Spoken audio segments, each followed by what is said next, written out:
So this is the Yamaha Tricity 155 model year 2023. This is the petrol blue color version, which looks dark blue on the website, but it's actually more like a gray, more like a denim blue.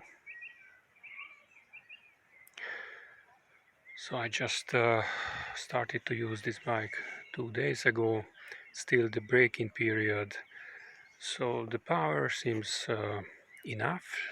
This is obviously a heavy bike, 170 some kilos, because of the two wheels in the front, so I don't expect it to be as powerful as my Versys X 300. I bought this for shorter distances, to go to the shop and commute a little bit with it, and also for added safety during the winter or the rain. And it has already proven itself. The braking performance is phenomenal.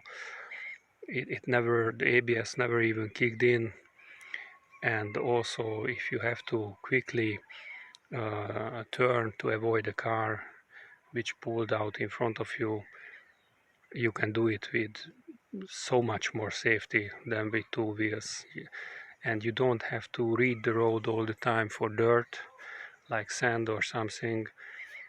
I tried it. It is so much more safe. It's mind-blowing actually. Comfort is all right. I've already driven it myself, so no passengers yet. I haven't tried that yet. Also because it's a braking period, so in the manual it says you should use it in the first few hundred kilometers with only at 1/3 of the power, and then after that half the power, and then oil change and everything. So I'm taking it slowly, but the power is enough. Yeah, well, you don't have an RPM meter.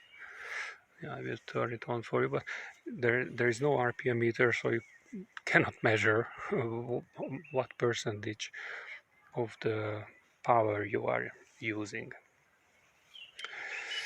The suspension is alright. Obviously the travel of the suspension is short. It's a scooter, so on shitty roads it's not so good, but it's comparable to my Versys X, which has an upgraded YSS suspension, also shorter travel than like a Honda CRF 300.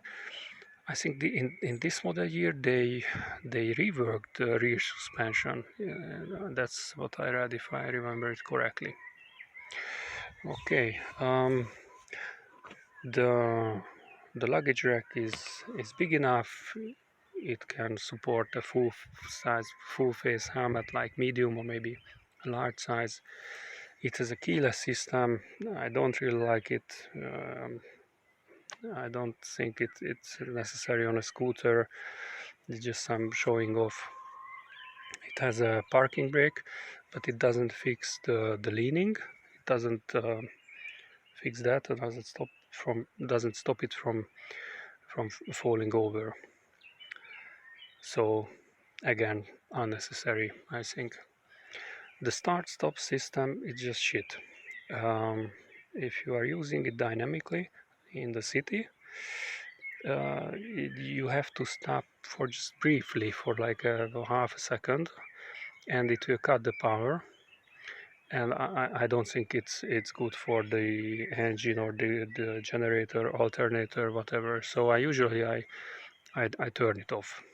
I read it in an article that it might be learning, but after 2 days maybe it is learning slowly, but I don't think it's learning at all. So it's just madly stupid, madly random. I think that's the best way to describe it. Behavior of it is random. So I'm a bit mad about that, but yeah, you can turn it off.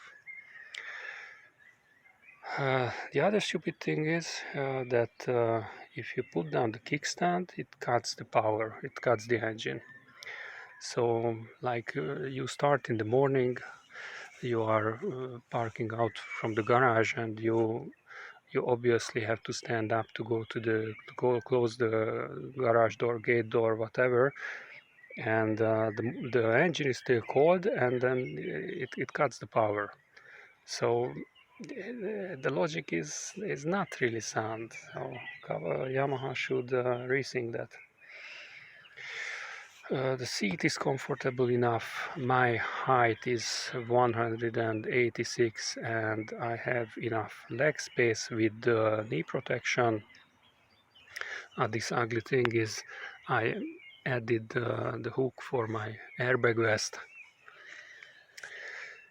I haven't driven it at night yet, but I think the lighting will be enough. The wind protection, well, it's a scooter, who cares, but it's okay. There is the 12-volt socket here, but this box is not big enough for an average phone. So again, this is not very smart thinking from Yamaha. Obviously, everyone wants to have their phone somewhere near the dashboard. There is no place for that. So I don't know, I will have to make some 3D design, 3D printing to mount it somewhere, lift somehow the windshield and put it something there. Obviously, you can buy those shitty mounts which can be mounted here. Those are ugly. There is some space here, but if you put the phone here, you don't see your dashboard. Okay, I'll show you the cluster. We push the key and I put it on. It's starting to rain, thankfully.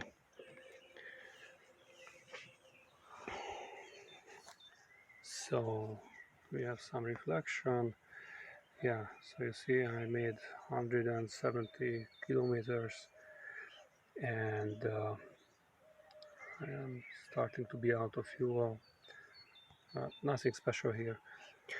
Obviously it doesn't have an RPM meter, so in the manual it says that in the first few hundred kilometers you should drive it at like third of the power, and then after that like with only half the power, and then oil change and everything. But you don't have a way to measure what percentage of power of the bike you are using. And also it's a very silent engine. It's also covered with plastic, so it's very nice and quiet. So you don't know how much power you're using. Obviously, you are not going to accelerate until the end of the turn radius of the handlebar, but it's just it's an oversight from Yamaha. All right, so it's starting to rain, and I think I have talked enough for now. I show it to you again. Nice little suspension part. It's dark, whatever. Yeah, this model has ABS all around, everywhere. All three wheels there is ABS.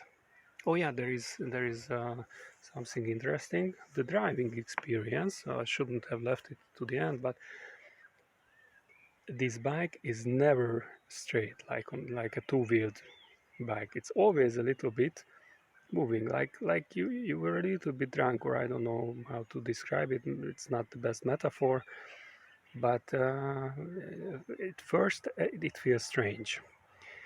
And also at slow speeds, when you are maneuvering between cars, so you have to learn it. I haven't mastered it fully yet. Your subconscious will get used to it. It's not something disturbing. At least for me, it's not. but it's totally different than with a two-wheel bike.